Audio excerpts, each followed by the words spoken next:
ஆரம்பிக்கலாமாம்மா? Audio நல்லா இருக்காம்மா? PPT? Siva Siva Siva Siva Siva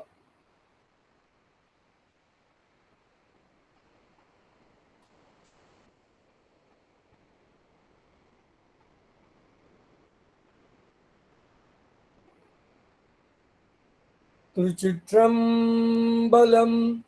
மற்ற பற்றெனக்கின்றி நின் திருப்பாதமே மனம் பாவித்தேன். பெற்றலும் பிறந்தேன் இனி பிறவாத தன்மை வந்தெய்தினேன்.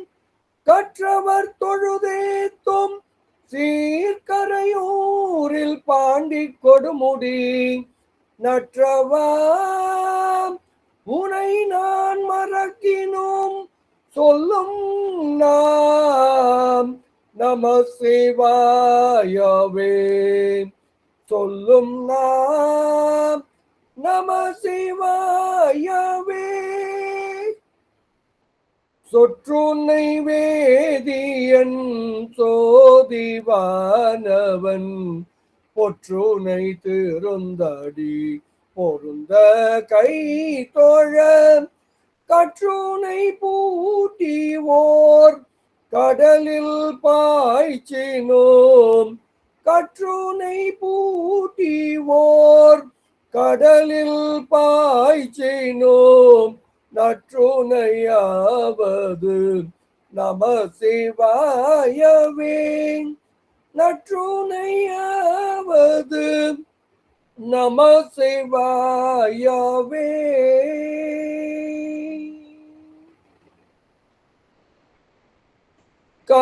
காதலாகி கசிந்து கண்ணீர் மல்கி ஓதுவார் தமை நன்னெறி குய்ப்பது வேத நான்கினும் மெய்ப்பொருளாவது.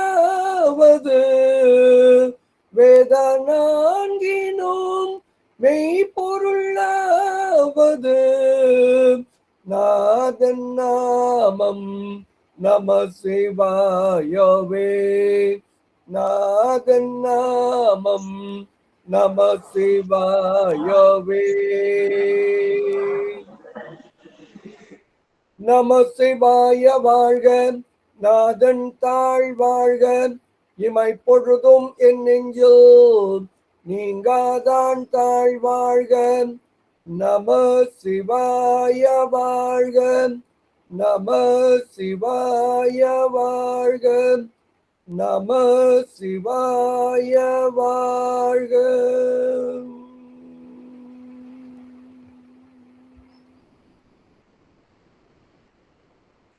திருச்சிற்றம்பலம். எல்லா உயிர்களுக்கும் அம்மை அப்பராய் விளங்கக்கூடிய எம்பெருமானை வணங்கி, சிவகாமி உடனாய நடராச பெருமானை வணங்கி, நந்தியம்பெருமானை வணங்கி, மெய்கண்ட தேவரது திருத்தாள் போற்றி வணங்கி, குரு முதல்வர் நமச்சிவாய தேசிகரது பொற்றாள் போற்றி வணங்கி, 23வது பட்டத்தில் எழுந்தருளியிருந்து இன்றும் என்னை அன்போடு வழிநடத்தி சென்று கொண்டிருக்கின்ற சீர்வளர் சீர் சிவப்பிரகாச தேசிகரது தாளினை மனம் மொழி மெய் முக்கர்ணங்களாலும் போற்றி வணங்கி, நம்முடைய திருவாவடுதுறை ஆதீனத்திலே 24வது பட்டத்தில் எழுந்தருளியிருந்து ஞான செங்கோல் ஓச்சி வருகின்ற சீர்வளர் சீர் அம்பலவான தேசிகரது பொற்றாள் போற்றி வணங்கி, நமது வித்யா குரு கு வைத்தியநாதன் ஐயா, நமது வித்யா குருவாகவும் இயக்குனராகவும் திகழக்கூடிய திரு சா கந்தசாமி ஐயா அவர்களது பொன்னார் திருவடிகள் போற்றி வணங்கி, இந்த இறைபணியிலே என்னோடு இணைந்து பணிபுரிந்து கொண்டிருக்கின்ற சிவனடியார்கள் தாள் போற்றி வணங்கி, இந்த பிறவியிலே எனக்கு தாயும் தந்தையுமாயிருந்து இன்றும் என்னை அன்போடு வழிநடத்தி சென்று கொண்டிருக்கின்ற எனது அருமை பெற்றோர்களது பொற்றாள் போற்றி வணங்கி, அனைவரினும் மேலான இந்த காணொளியின் மூலமாக இணைந்திருக்கக்கூடிய சிவனருட் செல்வியர் சிவனருட் செல்வர்கள் அனைவரது பொற்றாள் போற்றி வணங்கி இன்றைய நிகழ்ச்சியினுள் நுழைகின்றோம். தென்னாடுடைய சிவனே போற்றி, என் நாட்டவர்க்கும் இறைவா போற்றி. சிவாய நம. அன்பர் பெருமக்களே, நல்லதொரு நிகழ்வில் நாம் இன்று இணைந்திருக்கின்றோம். சித்திரை சதயம் மே மாதம் 11ஆம் நாள் திங்கட்கிழமை, அப்பர் குரு பூசை நன்னாள். இந்த நன்னாளை ஒட்டி சென்னை அப்பர் அருள்நெறி மன்றம் என்றதொரு அமைப்பு மிக ஒரு அற்புதமான நிகழ்ச்சிக்கு அவர்கள் ஏற்பாடு செய்திருக்கிறார்கள்.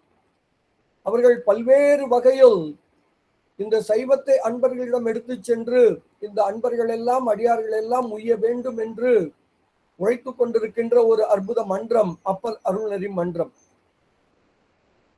அந்த மன்றத்தினரை உண்மையில் பாராட்டுவதிலே மிகவும் மகிழ்ச்சி அடைகிறோம். அந்த மன்றத்தை செவ்வனே வழிநடத்தி செல்லுகின்ற சிவத்திரு சாந்தா அம்மையார் அவர்களை நாம பலமுறை பாராட்டலாம். ஒவ்வொரு நிகழ்ச்சிக்கும் அவர்கள் நம்மை அழைக்கும் பொழுது அத்துணை முறை தொடர்பு கொள்ளுகிறார்கள். நான் என்ன சொன்னாலும் எப்படி சொன்னாலும் அதற்காக அவர்கள் கொஞ்சம் கூட அவர்கள் சரிப்படைவதில்லை, வருத்தம் அடைவதில்லை. எப்படியாவது அடியார் பெருமக்களோடு ஐயாவை இணைத்துவிட வேண்டும் என்று அவர்கள் உண்மையிலேயே பெரும் பாடுபடுகிறார்கள். இப்படித்தான் ஒவ்வொரு பேராசிரியரிடமும் அவர்கள் முயன்று கொண்டிருக்கிறார்கள். எனவே அவர்களை பாராட்டி இந்த நிகழ்ச்சியில் நுழைகின்றோம்.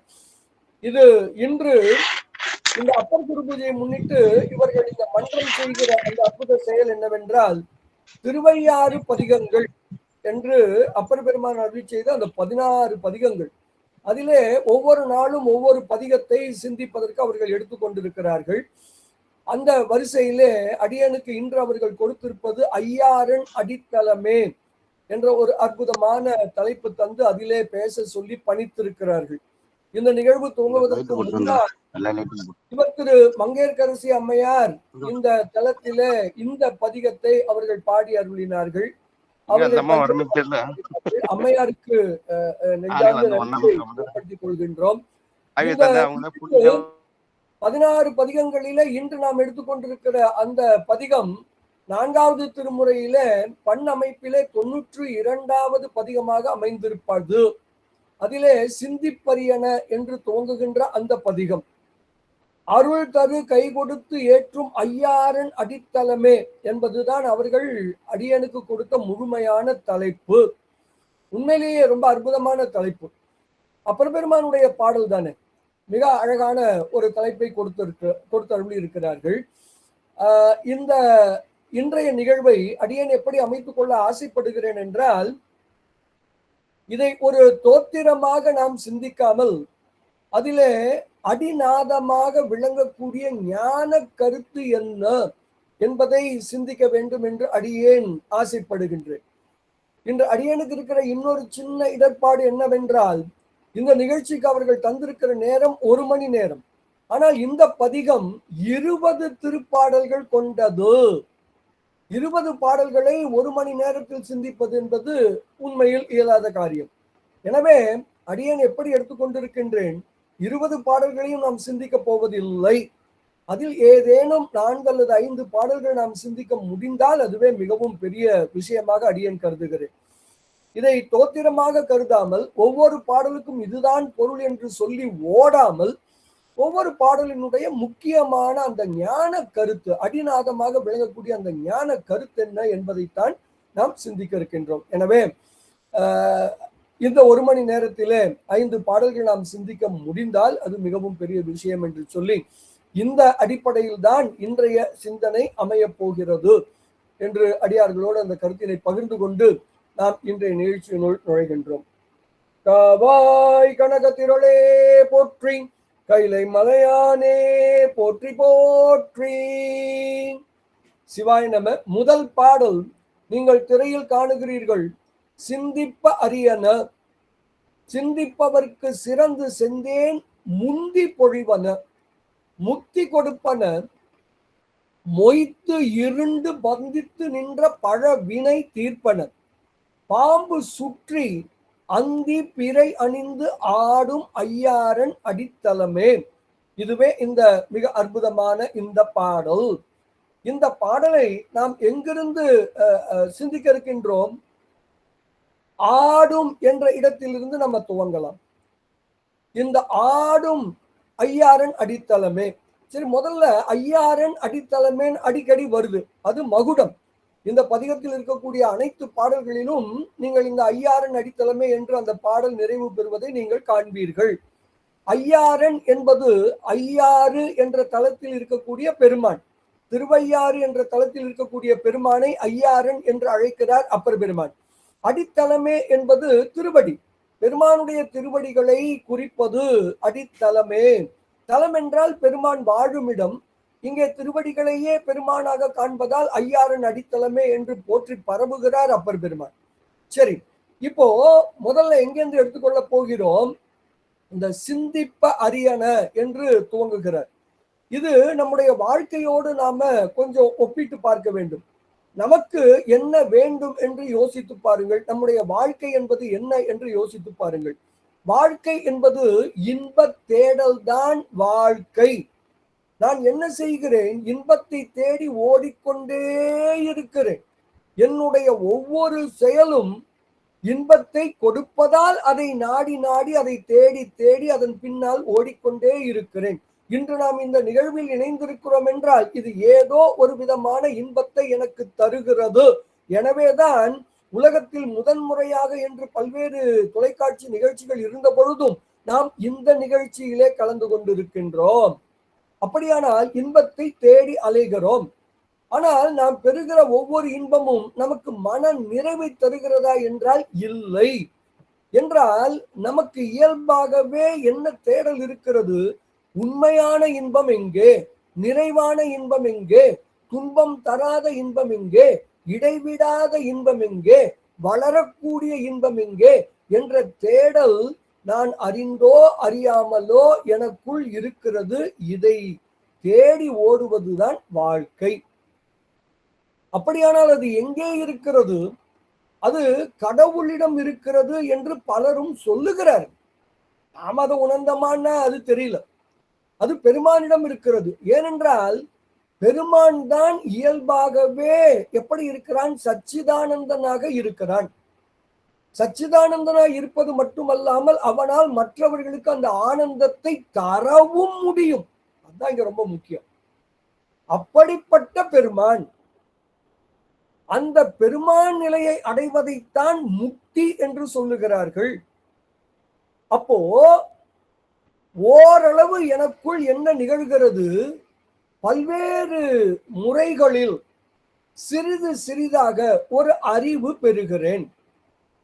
உண்மையான இன்பம் என்பது இந்த உலக பொருட்களில் கிடைப்பது இல்லை என்பதை சிறிது சிறிதாக உணர்கிறேன். நம்ம எல்லாருமே பிராக்டிக்கலா பாக்குறது தான். நம்ம எதுலெல்லாம் இன்பம் இருக்குன்னு நினைச்சோமோ அதெல்லாம் இப்போ அது இன்பமாவே இல்லை. நல்லா யோசிச்சு பார்த்தா தெரியும். சின்ன குழந்தையில ஐஸ்கிரீம், சின்ன குழந்தையில பலூன், இப்போ அதெல்லாம் இன்பமா இருக்கா? யோசிச்சு பாருங்க. வாலிப வயதிலே ஓடி ஓடி சினிமாவை முதல் நாள் பார்த்தோமே, இப்ப எந்த சினிமாவாவது நமக்கு இன்பத்தை தருதா? யோசிச்சு பாருங்க. இப்படி எத்தனையோ அடுக்கிக்கிட்டே போலாம். அப்போ நான் எதெல்லாம் இன்பம் என்று நினைத்தேனோ அதெல்லாம் நிறைவான இன்பம் இல்லை என்று எனக்கு தெரிகிறது. அப்ப இந்த நிறைவான இன்பத்தை பெறும் வழி என்ன? நானும் அந்த சிவத்தை போல ஆனால், நானும் சிவமான அந்த தன்மையை அடைந்தால் நானும் எப்படி இருக்கலாம்? பேரானந்தமாக நான் இருக்கலாம் என்று எனக்கு தெரிகிறது. இப்போ நான் எப்படி எனக்கு இன்பம் தரும் என்று நினைத்ததால் பொருள் ஈட்டி ஈட்டி நான் என்ன செய்யறேன்? ஒரு ஆடி கார் வாங்குறேன், இல்லைன்னா ஒரு பெரிய ஊர்ல ஒரு வீடு கட்டுறேன், பங்களா கட்டுறேன். அது போல அதையெல்லாம் நான் எப்படி அடைகிறேனோ அது போல இந்த சிவத்தை அடைந்து விடலாமா என்று முயல்கிறேன். இதுதாங்க மொதல் கருத்து. அப்ப இந்த கருத்து என்ன சொல்லுது? நீ தனியாக முயற்சி செய்வதால் உன் அறிவை கொண்டே நீ பெருமானை அறிய முடியாது, அடைய முடியாது என்று முதல் 2 வரிகளிலே சொல்லுகிறார் அப்பர் பெருமான். சிந்திப்ப அரியன. நீ உன்னுடைய மனத்தால் சிந்தித்து சிந்தித்து அப்படியெல்லாம் நீ நினைச்சு நினைச்சு அப்படியெல்லாம் நீ உணர்ந்து உணர்ந்து நீ என்ன பண்ண முடியாது? சிவத்தை நீ அறிந்து விடவோ அடைந்து விடவோ முடியாது. அதான் சிந்திப்ப அரியன. இதைத்தானே சேக்கிழார் பெருமான் உலகெல்லாம் உணர்ந்து ஓதற்கு அரியவன் என்று சொன்னார். எல்லாரும் அதான சொல்றாங்க. அப்போ நான் இந்த ஆன்மாவால் தனித்து அதனுடைய அறிவாலேயே அதனுடைய முயற்சியாலேயே என்ன பண்ண முடியாது, பெருமான் தன்மையை அடைய முடியாது. பேசாம இப்படி சொல்லிட்டு போங்கய்யா, ஆனந்தமா இருக்க முடியாதுங்க அப்படி சொல்லிட்டு போங்களேன். நானே ஆனந்தமா இருக்கிறதுக்கு வழி தேடுறேன், அது சிவமாம் தன்மை அடைஞ்சா சிவத்தை அடைஞ்சா கிடைக்கும்னு பெரியவங்க சொல்றாங்க. ஆனா சிவத்தை என்னுடைய அறிவால் என்னுடைய முயற்சியால் அடைய முடியாதுன்னு சொன்னீங்கன்னா என்னங்க அர்த்தம் அது? அதற்குத்தான் இங்கே சொல்லுகிறார் ஆடும் ஐயாரன் அடித்தளமே. பெருமானுடைய திருவடிகள் என்ன பண்ணிட்டு இருக்கா, நடனம் ஆடிக்கொண்டிருக்கின்றன. இதாங்க முதல் கருத்து நம்ம தெரிந்து கொள்வது. இந்த நடனம் என்பது எதை குறிக்கிறது? இது ஒரு சாதாரணமான டான்ஸ் அப்படி எடுத்துக்கொள்ளாதீர்கள். இந்த நடனம் என்பது 5 தொழில்களை குறிப்பது. இதாங்க முக்கியம். ஆடும் என்பது 5 தொழில்களை குறிப்பது. 5 தொழில்கள் என்னன்னா உங்களுக்கு தெரியும். படைத்தல், காத்தல், ஒடுக்குதல், மறைத்தல், அருளல். இந்த தொழில்களை பெருமான் செய்கிறான். எதற்காக செய்கிறான்? தன்னை எனக்கு நமக்கு தருவதற்காக செய்கிறான். அவ்வளவுதாங்க. அப்போ பெருமானுடைய திருவடிகள் யாருக்காக? எனக்காக. என்ன செய்கிறது? ஐந்தொழில் ஆற்றுகிறது. ஏன் ஆற்றுகிறது? அவனைப் போலவே என்னை பேர் ஆனந்தனாய் ஆக்குவதற்காக. ஏனென்றால் என்னால் தனியே நான் மட்டுமே முயற்சித்து அடைய முடியாததாய் சிவன் இருப்பதால் சிவனே தன்னை தருகிறான். இவ்வளவுதாங்க இந்த ஆடும் ஐயாரன் அடித்தளமே. அப்போ என்ன நடக்கிறது? அவன் ஐந்தொழில் ஆற்றுகிறான். அதன் மூலம் அவன் என்ன செய்ய விழைகிறான்? ஏன் என்னுடைய அறிவை கொண்டு அவனை நான் அறிய முடியாது? ஏனென்றால் என் அறிவு ஒரு படலம் போர்க்கப்பட்டிருக்கிறது, ஆணவம் என்ற மலம். அப்ப அதை நீக்குவதுதான் இந்த நடனத்தினுடைய வேலை. அப்படியானால் என்ன பண்றான்? கொஞ்சம் கொஞ்சமா என்னுடைய அறிவை விளக்கம் செய்கிறான். விளக்குறதுன்னா தெரியும்ல, நம்ம வீட்டுல விளக்கு அந்த பாத்திரத்துல விளக்குறோமே, விளக்குறோம்னா என்ன? அதை ஏதாவது புளியெல்லாம் போட்டு என்ன பண்ணிருக்கோம், அது அழுக்கால மறைஞ்சிருக்கு இல்லையா, அந்த அழுக்கெல்லாம் நீக்கிறோம். அதுபோல என்னிடம் இருக்கிற அழுக்கான இந்த ஆணவத்தை நீக்குவதுதான் பெருமானுடைய முதல் பணியாக அவன் கொண்டிருக்கிறான். அதுதான் இந்த அடித்தளம். சரி, அறியாமை, ஆணவம் என்பது அறியாமை, அது நமக்கு தெரியும். அப்போ அறியாமையை போக்குவது எதுவாக இருக்க முடியும்? அறியாமையை போக்குவது அறிவாகத்தான் இருக்க முடியும். இந்த அடித்தளம் தான், திருவடிதான் அதை செய்கிறது என்றால் அந்த திருவடி என்பது என்ன? பாயிண்ட் புரியுதுங்களா? அடித்தளம்ங்கிறது திருவடி. திருவடியை கொண்டு நடனமாடுகிறான். ஏன் நடனமாடுகிறான்? எனக்கு அறிவு விளக்கம் வருவதற்காக. ஏன் எனக்கு அறிவு விளங்கவில்லை? ஆணவம் இருப்பதால். ஆணவம் என்றால் என்ன? அறியாமை. அப்ப அவன் என்ன பண்றான்? அறியாமையை போக்குகிறான். அறியாமையை எப்படி போக்க முடியும்? அறிவு விளக்கம் தந்து, அறிவை தந்துதான் அதை போக்க முடியும். அப்படியானால் அறிவை தருவது எது? அறிவாய் விளங்குவது எது? அதுவே பெருமானின் திருவடி. இவ்வளவுதாங்க. அப்ப பெருமானின் திருவடி என்பது என்ன? பெருமானின் திருவடி என்பது அறிவு, ஞானம்.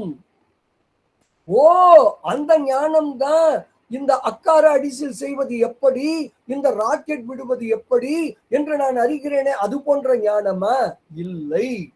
இதிலிருந்து அந்த ஞானத்தை வேறுபடுத்தி காண்பிப்பதற்காகத்தான் அதை சொல்லுகிறோம். அது மெய்ஞானம். இந்த ஞானம் எல்லாம் பொய் ஞானம். இது மாறிக்கொண்டே இருக்கிற ஞானம், அது நிலைத்த ஞானம். எனவே பெருமானின் திருவடிகள் மெய் ஞானம், சிவ ஞானம், பதி ஞானம். இவ்வளவுதாங்க.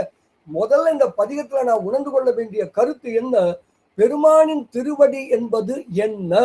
பெருமானின் திருவடி என்பது மெய் ஞானம். இவ்வளவுதாங்க விஷயம். திருவடி என்றாலும், திருப்பாதம் என்றாலும், செங்கமல பொற்பாதம் என்றாலும், சக்தி என்றாலும், திருவருள் என்றாலும் அனைத்தும் ஒரே பொருளை தரக்கூடிய பல்வேறு சொற்கள். எதை சொல்லுகின்றன? மெய் ஞானத்தை, பதிஞானத்தை, சிவஞானத்தை குறிக்கின்ற சொற்கள். அப்போ ஐயாரன் அடித்தளமே என்பது என்னது? மெய்ஞானம். அவ்வளவுதாங்க. அப்ப பெருமானுடைய திருவடி எதற்கு? எனக்கு மெய்ஞானத்தை தருவதற்கு. இவ்வளவுதாங்க கதை. இப்போ அந்த ஐந்தொழில் நடனம் ஆடுறதுனால என்ன நடக்குது? அறிவு விளக்கம் எனக்கு கிடைக்கிறதுனால இந்த வினைகள் எல்லாம் தீருகின்றன. வினை தீர்ந்து போனால் பிறவி இல்லை. வினை தீர்ந்து போனால் மாயைக்கு வேலை இல்லை. வினையும் மாயையும் இல்லை என்றால் அங்கே ஆணவம் இருக்க முடியாது. ஏனென்றால் இந்த மாயா கண்மம் என்பது ஆணவம் என்ற பிணிக்கான மருந்து. மருந்து தேவையில்லை என்று எப்பொழுது சொல்லுவோம்? பிணி தீர்ந்தால். எனவே மாயா கண்மம் தேவையில்லை என்றால் அங்கே மலம் நீங்கி போனது என்று பொருள். மலம் நீங்கி போனால் நான் பக்குவம் அடைந்து விட்டேன், இதுவே தகுந்த நேரம் என்று பெருமான் உணர்ந்து எனக்கு முக்தி அளிக்கிறான். இவ்வளவுதாங்க இந்த முதல் பாடல். என்ன அருமையான பாடல்ங்க. அதாவது திருமுறை என்பது முழுக்க முழுக்க சித்தாந்தம். அது முழுக்க முழுக்க மெய் ஞானம். இதை யார் உணர்கிறார்களோ அவர்கள்தான் உண்மையில் திருமுறையை முழுமையாக உணரக்கூடியவர்கள். அப்போ இந்த பாடல் என்ன சொல்லுகிறது? தானே முனைந்து நின்று என் அறிவாலேயே அவனை அடைந்துவிட முடியாது. எனவே அவனே தானே தன்னை தர முன்வருகிறான். அதற்கு அவன் செய்கின்ற செயல் நடனமாடுதல். நடனமாடுதல் என்பது அது ஐந்தொழிலை குறிப்பது. இந்த ஐந்தொழிலின் மூலமாக என்ன செய்கிறான்? என்னுடைய அறிவை விளங்க செய்கிறான். அறிவு விளங்க விளங்க வினை நீங்குகிறது, பிறவி நீங்குகிறது. வினை நீங்கினால் மாயைக்கு இடமில்லை. வினையும் மாயையும் நீங்கி போனால் மலம் நீங்கியது என்று பொருள். பக்குவம் அடைந்தேன் என்பது பொருள். கடவுள் மெய்ஞானம் வழங்கி முக்தி அருளுகிறான். பாருங்க, ஒரு சித்தாந்தத்தையே எவ்வளவு சின்னதா நமக்கு விளக்கி தருகிறார் அப்பர் பெருமான் என்று நாம் உணர வேண்டும் என்று சொல்லி இந்த அளவிலே இந்த முதல் பாடலை நான் நிறைவு செய்கிறேன். அன்பர் பெருமக்களே, இந்த ஒவ்வொரு பாடலும் விளக்க போனா ரொம்ப பெரிய ஒரு நீண்டதொரு உரையாக அது அமைந்துவிடும். அங்கங்கே கோடிட்டு காண்பித்து செல்ல வேண்டும் என்பதுதான் உண்மையான விருப்பமாக இருக்கிறது. அடியார் பெருமக்கள் இந்த கருத்துக்களை எல்லாம் சித்தாந்த வகுப்பில கலந்து கொண்டு நீங்கள் இதில் தெளிவு பெற வேண்டும் என்று உங்களை அன்போடு கேட்டுக்கொள்கிறேன். ஏனால் முழு சித்தாந்த கருத்தையும் இங்கு நாம் விளக்க முடியாது என்று கூறி இந்த அளவில இந்த பாடலை நிறைவு செய்து நம்ம எங்க போறோம்? அடுத்த பாடலுக்குள்ள போறோம். இந்த அடுத்த பாடல் என்ன அப்படின்னு கேட்டீங்கன்னா, இந்த பிறப்பும் அறுத்தன கூற்றை உதைத்தன. இது ரொம்ப முக்கியங்க. ரொம்ப அழகான பாடல். நான் பாட்டுக்கெல்லாம் இப்ப போல. பிறப்பை அறுக்கிறது இந்த பெருமான் திருவடிகள். திருவடிகள்னா என்ன? மெய்ஞானம். மறந்துடாதீங்க. திருவடிகள்னா நம்ம என்ன நினைச்சிடக்கூடாது? அப்படியே ஜாண்டிக்கா சிவபெருமான் அப்படி நிக்கிறாரு. அவருடைய அந்த திருவடி, அந்த திருப்பாதம், அதுதான் நம்ம தெரிஞ்சுக்க வேண்டியது. அப்படி கிடையாது. பெருமான் உண்மையில் சொரூப நிலையில பார்த்தீங்கன்னா பெருமானுக்கு என்ன இல்லை? அவனுக்கு உருவம் இல்லை, அவன் அருவுருவம் இல்லை, அருவம் இல்லை. அவனுக்கு ஒண்ணுமே இல்லைங்கும் போது அப்புறம் அவனுக்கு ஏதுங்க திருவடி? அப்போ திருப்பி திருப்பி திருவடி நம்ம சொல்றது என்னன்னா, மெய்ஞானத்தை குறிப்பதற்கான ஒரு அடையாள சொல் என்பதை ஞானத்தில் இறங்கிய பிறகு உணர வேண்டும். அப்போ மீண்டும் மீண்டும் திருவடி என்று சொல்லுகிற இடத்தில் எல்லாம் அது மெய் ஞானத்தை குறிக்கிறது என்பதை மறந்து விடாதீர்கள். சரி, இப்ப விஷயத்துக்கு வருவோம். அது பிறப்பை அறுக்கிறது, அது கூற்றை உதைக்கிறது. நமக்கு தெரியும் மார்க்கண்டேயர் வரலாறு. யார் மார்க்கண்டேயர் தெரியுமா? நீங்களும் நானும் தான். நம்ம எல்லாரும் என்ன நினைச்சிருக்கோம்? மார்க்கண்டேயன்னா அது ஏதோ திருக்கடையூர்ல ஒருத்தர் இருக்கான், அவன் என்றென்றும் 16, அதனால 60ஆம் கல்யாணம் 80ஆம் கல்யாணம் அங்க போய் பண்ணிட்டா நமக்கும் சாவே வராது, நம்ம அப்படியே மரணம் இல்லா பெருவாழ்வு இப்படியே இந்த உடம்போட இருந்துட்டு இருப்போம்னு நினைக்கிறோம். எவ்வளவு பெரிய தவறு தெரியுமா அது? உண்மை என்ன அப்படின்னு கேட்டீங்கன்னா, நம்மளும் மார்க்கண்டேயன் தான். என்ன அவருக்கு அந்த பிறவியில கிடைச்சது, நமக்கு இன்னும் ஒரு எத்தனை பிறவின்னு தெரியாது. இப்ப அடியனுக்கு மேபி இன்னும் ஒரு பல ஆயிரக்கணக்கான பிறவிகள்ல அந்த நிலை எனக்கும் கிடைக்கலாம், கிடைக்கலாம்ல, கிடைக்கும். இதுதான் நம்ம புரிஞ்சு கொள்ள வேண்டுவது. என்ன நடக்கிறது, என்ன நடக்கிறதுன்னு யோசிச்சு பாருங்க. மார்க்கண்டேயன் வரலாறு உண்மையில் எதை சொல்லுகிறது? இதுதாங்க நம்ம விளங்கிக்கணும். மார்க்கண்டேயன் வரலாறு எதை சொல்லுகிறது என்றால், அவன் என்ன பண்றான்? மார்க்கண்டேயன் சிவலிங்கத்தை அணைத்து கொண்டு இருக்கிறான். சிவத்தை அணைத்து கொண்டிருக்கிறான், சிவத்தை அணைந்து விட்டான். வரலாறு முக்கியங்க. அப்போ சிவத்தை அணைந்து விட்டான் என்றால் யார் அங்க வர முடியாது? காலன் யமதர்மராஜா வர முடியாது. ஏன்? யமதர்மராஜாக்கு என்ன பேரு? காலன். காலன் என்றால் என்ன? காலத்தால் என்னை கட்டி போடுபவன். எனக்கு இந்த பிறவியிலே ஒரு கட்டு இருக்கிறது. என்ன கட்டு? ஆயுள் என்ற ஒரு கட்டு. அது நான் பிறக்கும் பொழுதே தீர்மானிக்கப்பட்டுதான் நான் அனுப்பப்பட்டேன். அது 100 ஆண்டாக இருக்கலாம், 120 ஆண்டாக இருக்கலாம், 150 ஆண்டு காலமாக இருக்கலாம். ஆனால் ஒரு குறிப்பிட்ட ஆண்டு காலத்தில் நான் கட்டப்பட்டு கிடக்கிறேன். அவன் வந்து அந்த காலம் முடிந்ததும் என்னை அழைத்து போய் விடுவான். அவன் காலன்.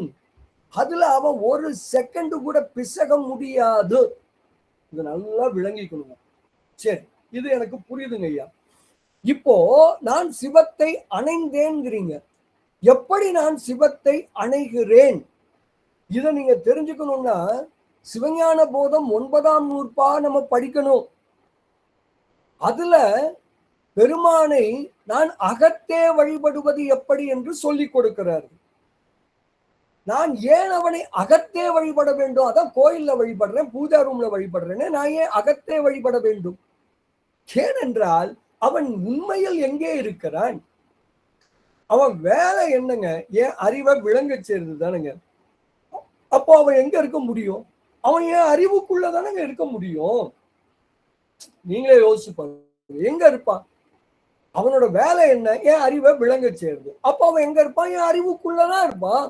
அப்ப என் அறிவுக்குள் அறிவாய் அவன் இருக்கிறான் என்றால் எனக்குள் இருக்கிறான் என்பது பொருள். அப்ப எனக்குள் இருக்கிற பெருமானை நான் எனக்குள் தானே வழிபட வேண்டும். அப்போ வெளியில போய் வழிபட்டதெல்லாம் அது ஒரு காலம், அது ஒரு பருவம் அடையும் வரையில, பக்குவம் அடையும் வரையில, அது தொடக்க நிலை. நான் வெளியே சென்று தேடினேன், உருவத்தில் தேடினேன், அரு உருவமாக சிவலிங்கமாக தேடினேன். இதெல்லாம் ஒரு ஸ்டேஜ். ஒவ்வொரு ஸ்டேஜா தாண்டி தாண்டி எங்க வந்துட்டேன்? இப்போ நான் என்னுடைய அகத்தே அவனை தேடுகிறேன். 9ஆம் நூற்பா என்ன கற்றுக் கொடுக்கிறது? நீங்கள் உங்களுடைய இதயத்தில் ஒரு தாமரை மலரை நீங்கள் உருவாக்கி அந்த தாமரை மலரின் மேலே பெருமானை எழுந்தருள செய்கிறீர்கள். இவ்வளவுதாங்க. இது எங்கே கிடைக்கிறது இந்த கருத்து? சிவஞான போதம் 9ஆம் நூற்பா. சரி, அங்க என்ன செய்ய சொல்றாங்க? இந்த தாமரை இருக்குல்ல, அந்த தாமரைனா நம்ம பார்த்துருக்கிறோம், குளத்துல தாமரை பூ கோயில் எல்லாம் விற்கிறாங்க, பார்த்துருக்கிறோம். முதல்ல அந்த தாமரைக்கு ஒரு தண்டு இருக்கும். அந்த தண்டு என்ன? அந்த தண்டு 24 ஆன்ம தத்துவங்கள். எப்படி சொல்றாரு பாருங்க. யாரு? மெய்கண்டார். நான் சொல்லல. இந்த நாளத்திற்கு மேலே 8 இதழ்கள் இருக்கின்றன. அந்த 8 இதழ்கள் தான் உங்களுடைய வித்யா தத்துவம் 7ம், சிவ தத்துவத்தில் சுத்த தத்துவத்தில் இருக்கிற சுத்த வித்தையும். அப்ப 8 இதழ்கள். அப்ப அதுக்குள்ள என்ன இருக்கு? அதுக்குள்ள என்ன இருக்குன்னா மகரந்தம் இருக்கிறது.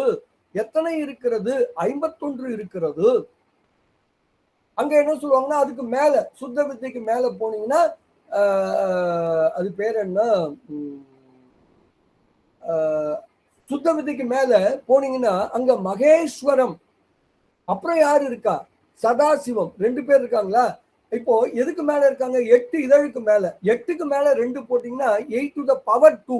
8 to the power 2னா 8 ஸ்கொயர் 64. 64 கேசரம். கேசரம்னா மகரந்த அந்த தாது. அது மொத்தம் எத்தனை இருக்கும்? 8 ஸ்கொயர் 64 மகரந்தம் இருக்கும். இதெல்லாம் அந்த பாடல்ல இருக்கு.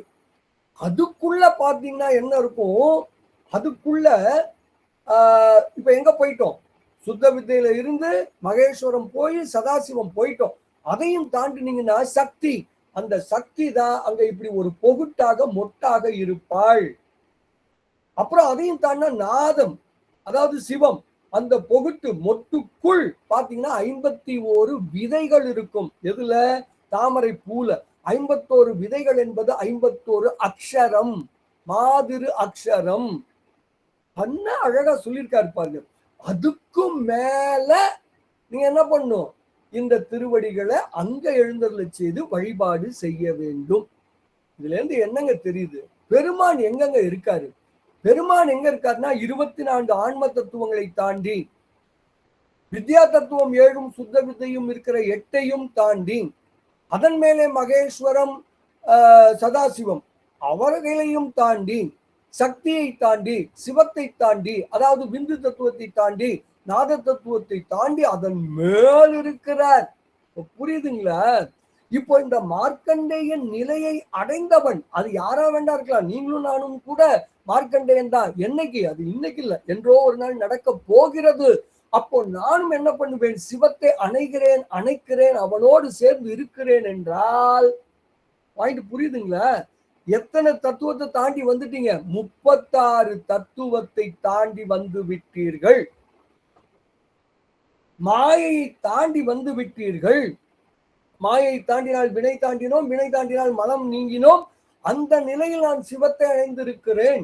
அப்போ மாயையை நீங்கினேன் என்றால் வித்யா தத்துவத்தில் தானங்க காலம்ங்கிற தத்துவமே இருக்கு. நீங்க ஏற்கனவே காலத்தை கடந்த நிலைக்கு வந்து விட்டீர்கள். காலம் என்ற அந்த தத்துவத்தை கடந்த நிலையில் இருக்கிற ஆன்மாவை யமதர்மராஜன் மீண்டும் காலத்திற்கு உள் ஆட்படுத்த முடியுமா? இதுதாங்க கேள்வி. இப்ப புரியுதுங்களா? அந்த மார்க்கண்டேயன் வரலாறுங்கிறது என்னன்னு அது நம்ம என்னமோ நினைச்சிட்டு இருக்கோம். அவன் ஒரு சின்ன பையன், அவன் அவங்க அப்பா அம்மா ரொம்ப வருத்தமா இருந்தாங்க. என்னன்னு கேட்டா, உன்னை பெத்தெடுக்கும் போதே 16 வருஷம் முடிவாயிடுச்சு, 16 வயசு முடிஞ்சு போச்சு, இப்ப எப்ப வேணாலும் உன்னை கூட்டு போயிடுவான், அதுக்காக நான் வருத்தப்பட்டு இருக்கேன். No no no no no no no no no. அவன் மார்க்கண்டேயன் எந்த நிலையை அடைஞ்சிட்டான் பாருங்க.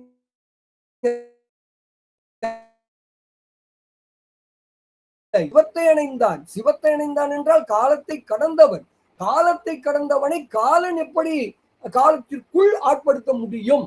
இதுதாங்க கூற்றை உதைத்த வரலாறு. இதை விளங்கிக்கணுங்க. இதைத்தான் பெரியவர்கள் நமக்கு எப்படியோ அதை சொல்ல சொல்ல சொல்ல ஆசைப்பட்டு கொண்டே இருக்கிறார்கள். இதாங்க கூற்றை உதைப்பது. புரியுதுங்களா? கூற்றை உதைத்து விட்டால் யமன் என்ன பண்ண முடியாது? என்கிட்ட வர முடியாது. அப்ப யமன் வர முடியலன்னா எனக்கு என்ன இல்லை? மீண்டும் பிறப்பு இல்லை. அவ்வளவுதாங்க கதை. பிறப்பு இல்லை, பிறப்பும் அறுத்தன. இந்த இடத்துல நம்ம ஒரு முக்கியமான கருத்தை விளங்கிக்கணும்.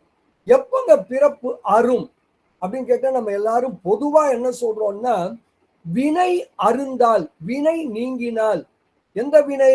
அதுவும் குறிப்பா அந்த சஞ்சித வினை அப்படியே அடுக்கி அடுக்கி அடுக்கி வச்சிருக்கிறோமே, அதை எரிச்சுட்டா அப்புறம் எனக்கு என்ன இல்லை, அப்புறம் எனக்கு பிறவி இல்லைன்னு நம்ம பெரும்பாலும் நினைக்கிறோம். அது சரியான கருத்து இல்லை. எனக்கு மலம் இருக்கும் வரையிலும் எனக்கு என்ன உண்டு? பிறவி உண்டு. பிறவியை பெருமான் தந்தது எதற்காக? நான் ஆரம்பத்துல பிறவி இல்லையா கடந்தேன்? நான் தனியா தானே கடந்தேன், உடம்பு இல்லைல்ல. அப்ப எனக்கு பிறவி ஏன் தந்தான்? பிறவியை அவன் தந்ததே எதற்கென்றால் நான் மலத்திலிருந்து நீங்குவதற்குத்தான். பிறப்பு எப்பொழுது அரும்? மலம் அருந்தால்தான் உங்களுக்கு பிறப்பு அரும். அப்ப இப்ப புரியுதுங்களா ஏன் யமதர்மராஜா வர முடியலன்னு? அந்த சிவத்தை அடைந்தேன்னா என்ன? மலம் இல்ல.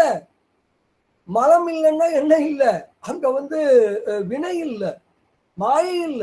அப்புறம் இனிமே யமன் என்ன கூட்டு போய் எங்கெங்கயோ எல்லாம் கூட்டு போயிட்டு திருப்பி இங்க புறக்க வைப்பான்னா இதெல்லாம் நடக்கிற கதையா?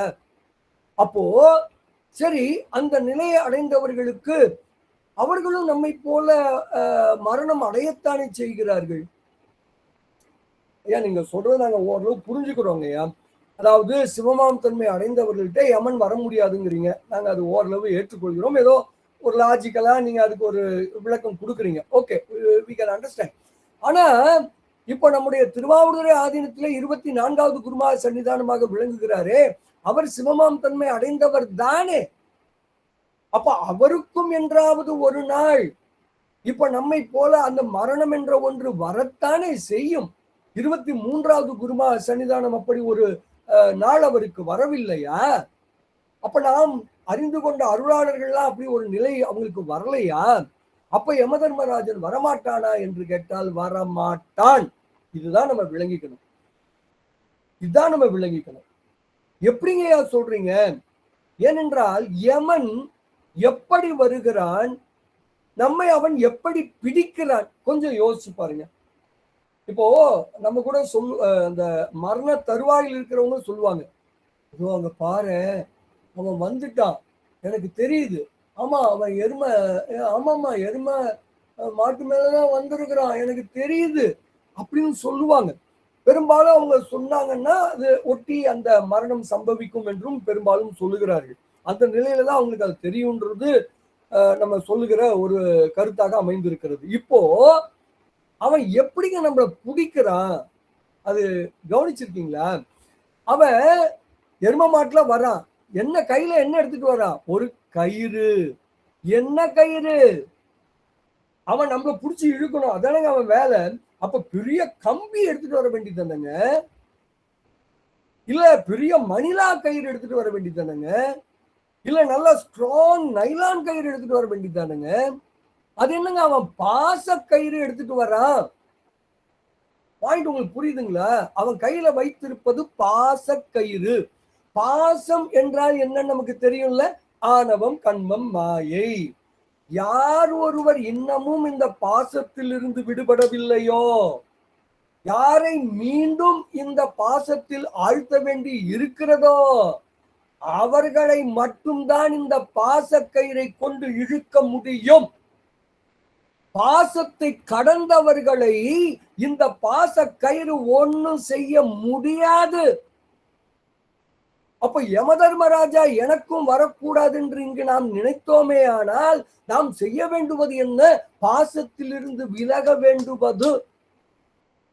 பாசத்திலிருந்து விலகிவிட்டால் அவன் பாச கயிறு என்ற கயிறு கொண்டு அவன் என்னை ஒன்னும் செய்ய முடியாது. அதனாலதான் சொல்றோம், அந்த சிவமாம் தன்மை அடைந்த அருளாளர்கள், ஜீவன் முக்தர்கள், அவர்களுக்கு கூற்றுவன் வருவதில்லை, யமதூதர்கள் வருவதில்லை. அப்ப யார் வர? அதான் அங்க முக்கியமான கருத்து. யார் வர? சிவன் தனது கணங்களை, சிவகணங்களை அனுப்பி வைக்கிறான். அப்போ நமக்கும் என்ன உண்டு, அதாவது அந்த நிலையை அடைந்தவர்களுக்கு என்ன உண்டு? அதுக்கு பேர் மரணம்னு சொல்லக்கூடாது. இந்த உடலை உகுக்கிறோம், ஆனால் நாம் நேரடியாக எங்கே செல்கிறோம்? நாம் எங்கே செல்கிறோம்? முக்தி வீட்டிற்கு செல்லுகிறோம். இவ்வளவுதாங்க கதை. இந்த கூற்று உதைப்பது, பிறப்பு அறுப்பது என்பதை நான் இவ்வாறு புரிந்து கொள்ள வேண்டும். எனக்கும் யமன் வர வேண்டாம் என்று நீங்கள் நினைப்பீர்களே, ஆனால் பாசத்திலிருந்து விடுபடுங்கள்.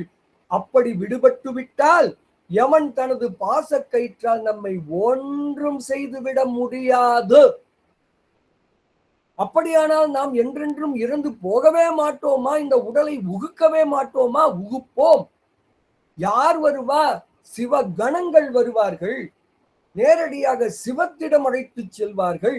அந்த நிலையை எட்டி பிடிக்க இந்த பாடல் எனக்கு ஒரு ஊக்கத்தையும் எனக்கு ஒரு எழுச்சியையும் கொடுக்குமே. ஆனால் இன்றைய அப்பர் அருள்நெறி மன்றத்தின் இந்த நிகழ்வு அது வெற்றி அடைந்ததுங்க. ஒரு பாடல் போதுங்க, இன்னைக்கு நம்ம ஒரு தெளிவான கருத்தை நாம் அறிந்து கொள்வதற்கு இது அவ்வளோ வழிவகுக்கிறது என்று சொல்லி இந்த அளவில இந்த இரண்டாவது பாடலை நான் நிறைவு செய்கிறேன். ஏன்னா இப்பவே எனக்கு தெரியும், ஆமா பாருங்க ஏறத்தாழ முடிகிற நிலைக்கு வந்துட்டோம். 3/4 மணி நேரம் ஓடி போச்சு. நான் எதிர்பார்த்ததை விட அதிகமாயிட்டு இருக்கு. பரவாயில்ல. இதுல அடுத்த பாடல், இந்த பாடல் என்ன சொல்லுதுன்னா, திருவடிகள் எப்படி நான் அடைவது? நீங்க சொல்றதெல்லாம் கொஞ்சம் நல்லா இருக்குங்கய்யா, எனக்கும் யமன் வேண்டாங்கய்யா. அப்படின்னா நான் எப்படி அந்த திருவடியை அடைவது? அது சிவனது திருவடின்னா அது கையில இருக்குமா? அது எங்க இருக்கும்? அந்த கையில எங்க இருக்கு? நான் எப்படி கையில போய் அந்த திருவடியை அடையிறது என்றெல்லாம் கேட்பீர்களே. ஆனால் அருமையான பதில் இங்கே தருகிறார் அப்பர் பெருமான். என்ன பதில்? தேவர்களுக்கு சேயன. தேவர்களை நாம் உயர்ந்தவர்கள் என்று கருதி கொண்டிருக்கிறோமே, அக்னி தேவன், வருண பகவான் என்று யார் யாரையோ சொல்லுகிறோமே, அவர்களுக்கெல்லாம் இந்த திருவடிகள் மிக மிக மிக தூரத்தில், மிக மிக தொலைவில் இருக்கின்றன.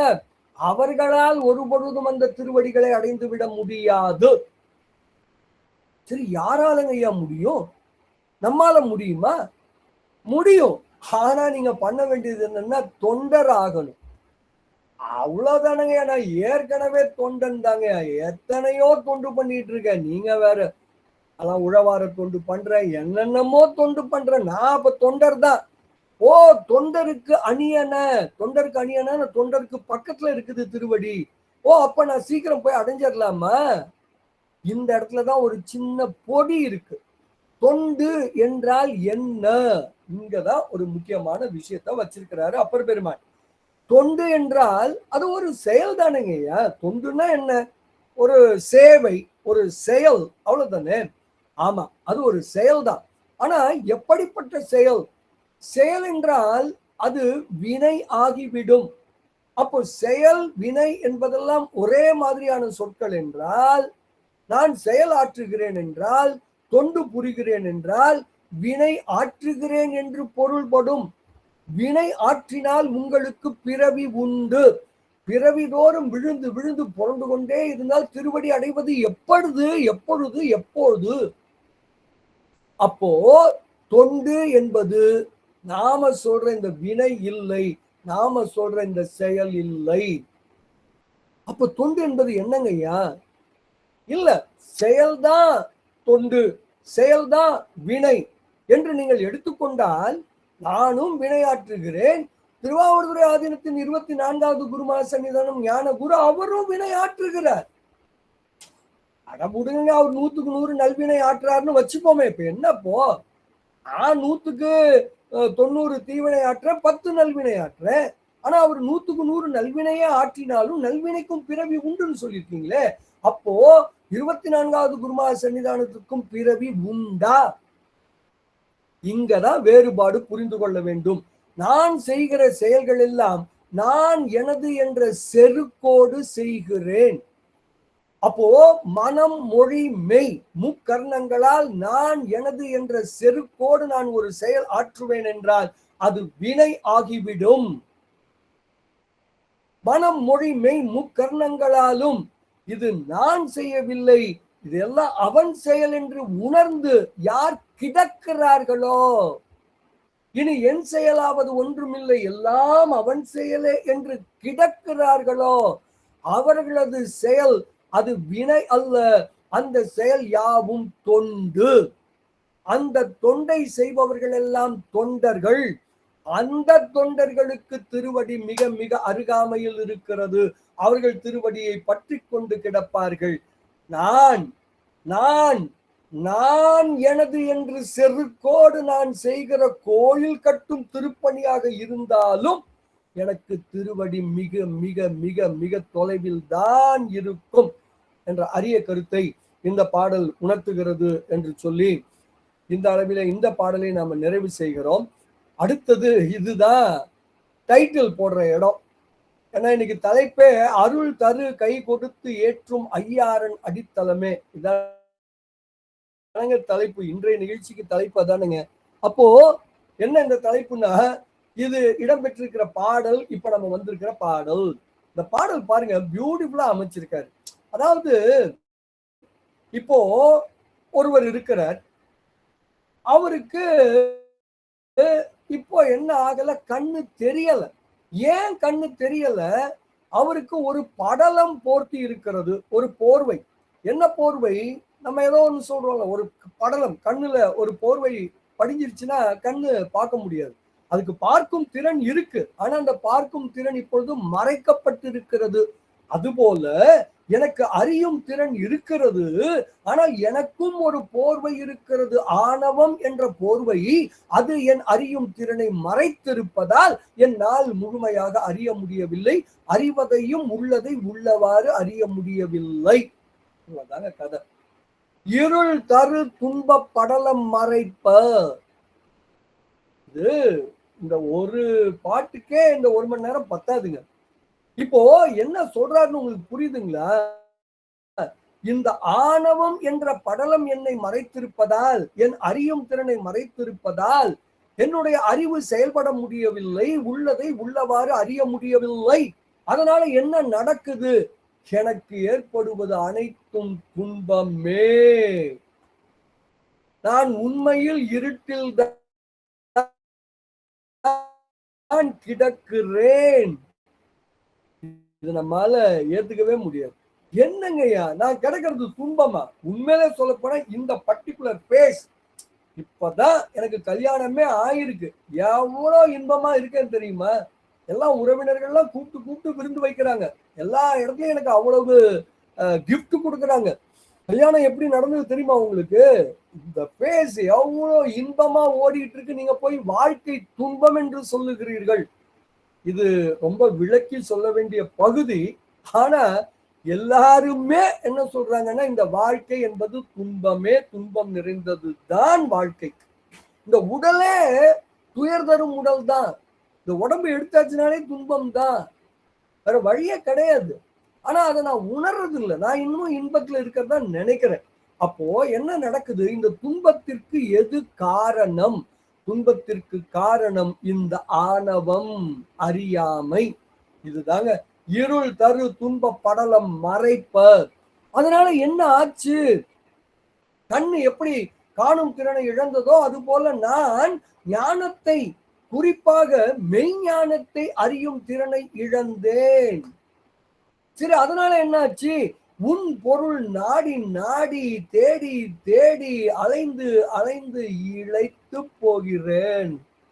எங்கே இன்பம்? எங்கே இன்பம்? ஓ, கிரிக்கெட்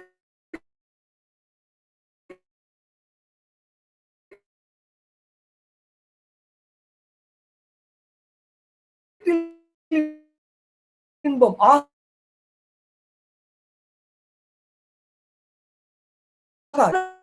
நான் சென்று சேர வேண்டிய இடம், தஞ்சம் அடைய வேண்டிய இடம், என்னுடைய டெஸ்டினேஷன், புகலிடம் எது என்பதை அறியாது, அதை அறியும் திறன் இல்லாத ஒரு குருடனை போல நான் கிடக்கிறேன்.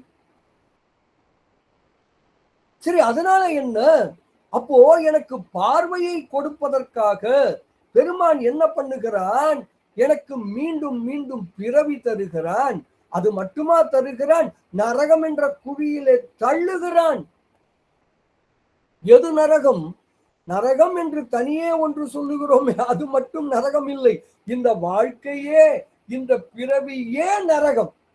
இதை நம்ம நிறைய பேர் உணர்றது இல்லை. அதான் பிரச்சனை. உணர்ந்து விட்டால் நம்ம எங்க தேடி ஓடிடுவோம்? பெருமானை தேடி ஓடிடுவோம். நமக்கு இன்னும் அந்த உணர்வு வரல. நம்ம இருக்கிறது ஏதோ சொர்க்கம் மாதிரி நினைச்சிட்டு இருக்கிறோம். ஆனா அப்படி இந்த நரகத்தில் தள்ளினவன் அவன்தான். எதுக்கு தள்ளினா? எனக்கு அறிவு விளக்கம் வேண்டும் என்பதற்காக என்னை தள்ளுகிறான். அப்போ கொஞ்சம் கொஞ்சமா எனக்கு அந்த பக்குவ நிலை வர வர அவனே என்ன பண்றான்?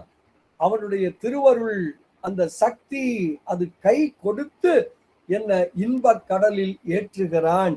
துன்பக் கடலில் இருந்து என்னை எடுத்து இன்பக் கடலில் ஆழ்த்துவது எது?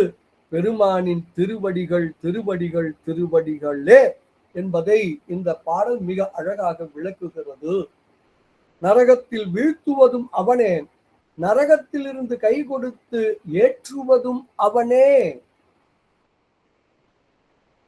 நரகத்தில் வீழ்த்திய பொழுது என்னை சிறிது சிறிதாக வளர்த்து எடுப்பது அவனுடைய அருள்தான்.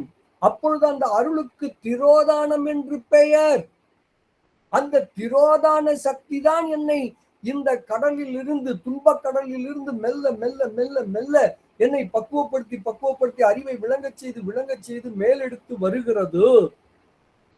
ஒரு நிலை வந்ததும் அந்த திரோதானம் சென்று அதுவே அருளாயாக வந்து என்னை துன்பக் கடலில் இருந்து கை கொடுத்து இன்பக் கடலில் ஏற்றி விடுகிறது, இன்பக் கரையிலே சேர்க்கிறது.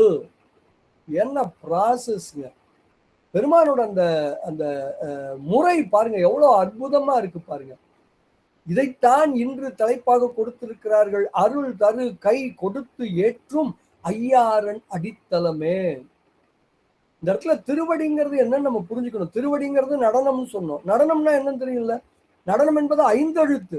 அதை நான் இப்ப விளக்கிறதுக்கு எனக்கு நேரம் இல்லை. 5 எழுத்து.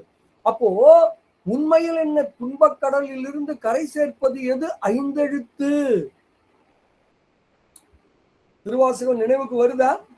திருச்சதகத்திலே சிந்தனை நிந்தனக்காக்கி ஒரு அற்புதமான பாடல் ஒண்ணு சொல்லுவாரு. அப்போ 5 எழுத்தின் புனை பிடித்து கிடக்கின்றேனை, இல்லையா?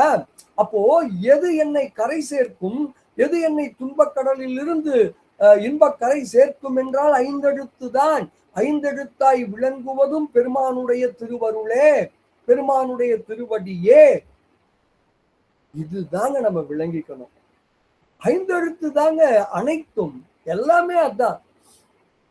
அந்த ஐந்தெழுத்தை நம்ம புடிச்சிட்டோம்னா, நெஞ்செழுத்தி புடிச்சிட்டோம்னா, நாமும் இந்த துன்பக் கடலிலிருந்து இன்பக் கரை சேருவோம் என்பது உறுதி. இதைத்தான் இந்த பாடல் நமக்கு விளக்குகிறது என்று சொல்லி, இன்னும் ஒரு பாடல் பார்க்கலாமா? இன்னும் ஒரு 5 மணித்துளிகள் இருக்கின்றன. நம்ம இன்னும் ஒரே ஒரு பாடல் நம்ம பார்க்கலாம்.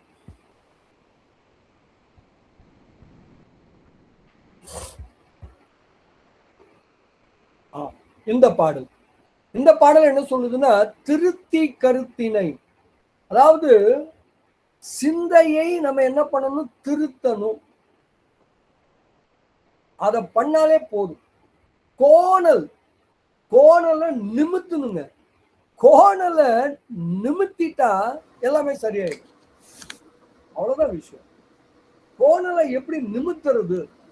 அதுதான் சொல்லுவாங்க, மனம் அது செம்மையானால் மந்திரங்கள் ஜெபிக்க வேண்டாம். என்ன அற்புதமான கருத்து பாருங்க. மனம் அது செம்மையானால் மந்திரங்கள் ஜெபிக்க வேண்டாம். அப்போ செய்ய வேண்டுவது என்ன? மனத்தை செம்மைப்படுத்துவது. அதுதான் நானா பண்றேன் இல்ல, பெருமான் பண்றாரு, திருவடிகள் செய்கின்றன. அப்ப அது என்ன பண்ணுது? என்னுடைய கருத்தை, என்னுடைய உள்ள சிந்தனையை திருத்துகிறது. என்னுடைய எண்ணமெல்லாம் பெருமானை தவிர வேறொன்றும் இல்லை என்று எண்ணச் செய்கிறது. எங்கும் சிவம், எதிலும் சிவம் காண செய்கிறது. சித்தமெல்லாம் சிவமாக்கி, புரியுதுங்களா? இப்போ சித்தமெல்லாம் சிவமாக்கி என்றால் என்ன பொருள்?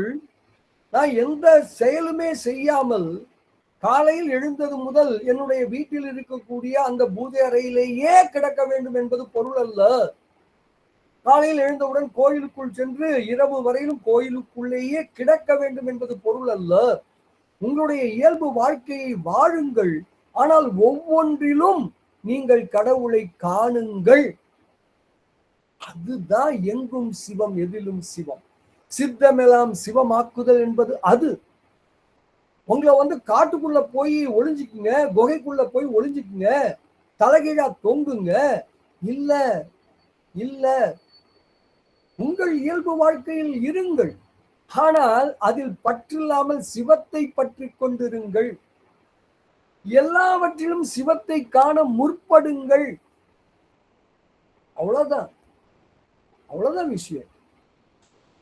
இப்பெல்லாம் நான் திருமண நிகழ்ச்சிக்கு சென்றால் அங்க அந்த மங்கள நான் பூட்டும் அந்த வைபவம் நடக்கும் போதெல்லாம் எனக்கு உடனே என்ன தோணுன்னா, பெருமானே உன்னோட அந்த விளையாட்டு எப்படி இருக்கு பாரு. இப்படி 2 பேரை பிணைத்து வைத்து இன்னும் அவர்கள் செயலாற்ற வேண்டும். மனைவிக்காக கணவனும், கணவனுக்காக மனைவியும், குழந்தைகளுக்காக பெற்றோர்களும். இப்படியாக என்ன ஆகுது? இன்னும் இன்னும் இன்னும் என்று நான் வினை ஆற்றிக்கொண்டே இருப்பேன். என்னை வினை ஆற்றிக்கொண்டே இருக்க வைப்பதற்கு நீ பயன்படுத்துகிற அந்த டெக்னிக் தாயா கல்யாணம். கல்யாணம்னு நீ எவ்வளவு பெரிய யோபோ, நீ பெரிய ஆளியா? நீ இந்த ஆண் பெண் அப்படிங்கிறத உருவாக்குனதே இதுக்கு தானடா. எங்களை கொண்டு வந்து எப்படிடா நீ பந்தப்படுத்தி எதையாவது செஞ்சுக்கிட்டே இருங்கடான்னு நீ பணிக்கிறாயே. எதற்காக செய்கிறான்? நான் எதை செய்தாலும் அதன் மூலம் நான் படிப்பினை பெறுகிறேன், அறிவு விளக்கம் பெறுகிறேன். வினை செய்வதால் தான் எனக்கு அறிவு விளக்கம். வினை செய்ய வைப்பதற்கு பெருமான் கண்டுபிடித்த ஒரு டெக்னிக் தான் இந்த திருமணம். இப்படி என்ன சொல்றேன்னா, இப்பெல்லாம் இந்த திருமணத்தை பார்க்கும்பொழுது இந்த எண்ணம் எனக்குள்ள ஓடும். அப்போ என்ன சொல்றேன்? பார்ப்பதில் எல்லாம் நீங்கள் சிவத்தை கண்டுவிட்டால் இந்த உலக வாழ்க்கையில இருக்கலாமே, என்ன தப்பு இருக்கு இல்லையா? இதத்தான் இந்த பாடல் நமக்கு சொல்லுகிறது என்று சொல்லி, அன்பு பெருமக்களே, இந்த அளவில நாம இன்றைய நிகழ்ச்சியை நிறைவு செய்யலாம்னு நினைக்கிறோம். ஏன்னா வாட் யூ கால், நமக்கு 1 hour தான் அவங்க நமக்கு டைம் கொடுத்துருக்காங்க. எப்படி இருந்தாலும் நம்ம என்ன பண்ணணும், இறை நன்றி சொல்லணும். அந்த இதெல்லாம் இருக்கு. ரொம்ப ரொம்ப அற்புதமான பாடல்கள், நிறைய விஷயங்கள் சொல்லணும்னு ஆசைப்பட்டோம். இந்த பாடலாம் ரொம்ப அற்புதமான பாடலுங்க. இந்த பாடல் என்ன சொல்றாரு, வழிபாடுங்கிறது உங்கள் மனத்தை பொறுத்தது, உங்கள் எண்ணத்தை பொறுத்தது, உங்கள் அன்பை பொறுத்தது, உங்கள் பணிவை பொறுத்தது. என்ன சொல்றாங்க, என்ன மாதிரி விஷயம் தெரியாதவங்க, சைவம்னா என்ன, அதோட அந்த நியமங்கள் என்ன, இதெல்லாம் எனக்கு ஒன்றும் தெரியாதுங்க. என்னமோ பூ உண்டு நீர் உண்டுன்னாங்களே, நானும் என்ன பண்ணுவேன், அப்பப்போ போய் ஏதோ எனக்கு தெரிஞ்சதை போய் ஒரு இலையை பறிச்சுட்டு வருவேன். ஏதோ பூ தானே கேட்குறாங்கன்னு சில சமயம் மொட்டுலாம் பறிச்சுட்டு வந்துருவேங்க. அதெல்லாம் கொண்டு வந்து கடவுளுக்கு கொடுக்கும்போது கடவுள் என்ன பண்றாரா, அதெல்லாம் உண்மையான மலர்கள் என்று முக மலர்ச்சியோடு ஏற்றுக்கொள்கிறாரா. ஏன்னா எனக்கு எப்படியாவது பெருமானை வழிபடணும், பெருமானுக்கு நன்றி சொல்லணுங்கிற எண்ணம் தானே எனக்குள்ள இருக்கு. எனக்கு அந்த உண்மையிலேயே பெரியவங்க சொல்லி கொடுத்த அந்த முறைப்படி எனக்கு செய்ய தெரியல. ஆனா பெருமானுக்கு நன்றி சொல்லணும்னு மட்டும் தெரியுது. அதனால நான் எந்தெந்த இலைய பறிச்சுட்டு வந்தாலும் சரிதான், எந்த பூவை மொட்டாக்குனாலும் சரி, கீழே விழுந்த பூவை நான் எடுத்துட்டு வந்தாலும் சரி, பெருமான் அவ்வளவு முகமலர்ச்சியோட ஏத்துக்கிறானா. ஆனா நான் கொண்டு வர பூலாம் என்ன தெரியுமா, சாதாரண பூங்க. சும்மா இந்த செம்பருத்தி பூ, இந்த அழகி பூ, இந்த மாதிரி சும்மா நந்தியாவட்ட பூ, இப்படியே வெளியில வந்தோன்னா அங்க என்னென்ன செடி இருக்கோ அதுல கிடைக்கிற பூ தான். இதை இப்படி ஏத்துக்கிறான். ஆனா நான் நினைப்பேன், இந்த தேவர்கள்லாம் இருக்காங்கல்ல, அவங்க கற்பகம் பூ கொடுக்குறாங்க, மந்தார பூ கொடுக்குறாங்க. அதனால அந்த பூவெல்லாம் பெருமாள் அப்படி முகமலர்ச்சியோட ஏத்துப்பாரு. ஏன்னா மலர்களிலே அதெல்லாம் ரொம்ப சிறந்த மலர்கள் என்று சொல்லப்படுகிற மலர்கள். அப்போ அதெல்லாம் அப்படி ஏத்துப்பான்னு நான் நினைப்பேன். ஆனா அப்பர் சொல்றாரு, அந்த பூவெல்லாம் அவன் பூவாவே ஏத்துக்க மாட்டானா. இந்த தேவர்கள்லாம் என்ன பண்ணுவாங்களாம், தங்களோட அந்த திருமுடிய கூட அந்த திருவடியில இப்படி வச்சு அவனை வணங்குவாங்களாம். இந்த பூவெல்லாம் திருவடியில போடுவாங்களாம். அப்ப இவ்வளோ பேர் 30 தேவர்கள் அந்த திருவடியில பூவை போட்டுக்கிட்டே இருந்தா அந்த திருவடியே மறைஞ்சு நிக்கணும்ல. ஆனா அங்க திருவடி மறைஞ்சு நிக்காதான். அது அப்படி பவளத்தை போல அது ஜொலித்துக்கிட்டு இருக்குமா அந்த திருவடி. அப்படின்னா என்ன அர்த்தம், அந்த பூவெல்லாம் திருவடி ஏற்றுக்கொள்வதில்லை. சும்மா இவங்க திருவடியில போடுறாங்களே ஒழிய திருவடியில இருந்து அது கீழே கழண்டு போயிடும். பெருமான் அதெல்லாம் ஏத்துக்கிறது இல்லை. ஏன், அவங்களுடைய மனம், அவங்க மீண்டும் மீண்டும் என்ன செய்யறாங்க, ஒன்றை ஆள வேண்டும், போகத்தை அனுபவிக்க வேண்டும், அதிகாரத்தில் இருக்க வேண்டும், அந்த எண்ணத்தோடு நிமிர்த்த மனத்தோடு அவர்கள் செய்கிறார்கள். அப்படி செய்தால் அவர்களது அந்த வழிபாட்டை அவன் ஏற்றுக்கொள்வதில்லை. நம்மை போன்ற எளியவர்கள் உண்மையான அன்போடு செய்யும் பொழுது ஏற்றுக்கொள்கிறார். மன்மதன் என்னங்க பண்ணா, 5 பூவால தானங்க பெருமான அந்த அம்பு விட்டா, ஞாபகம் இருக்கா? 5 பூ, அதுவும் எப்படிப்பட்ட பூ. அப்படி அந்த பூவால அவன் விட்டதுக்கு பெருமான் என்ன பண்ணிட்டாரு, அவனை எரிச்சா விட்டாரு. இதாங்க ஒரு பூ கொடுத்த ஆளுக்கு பண்ற வேலை. ஆனா அதே சமயத்துல இன்னொருத்தர் என்ன பண்ணாரு, கல்லு விட்டு எரிஞ்சாரு. அதை இவர் பூ மாதிரி ஏத்துக்கிறாரு. என்னங்க அநியாயமா இருக்கு. அந்த 5 பூ எப்படிப்பட்ட பூ, இவர் விட்டு எறிஞ்ச கல் எப்படி, ரெண்டையும் அவர் எப்படி ஏத்துக்கிறாரு பாருங்களேன். அப்ப என்னங்க தெரியுது, உங்களுடைய அன்பு மட்டுமே முக்கியம்.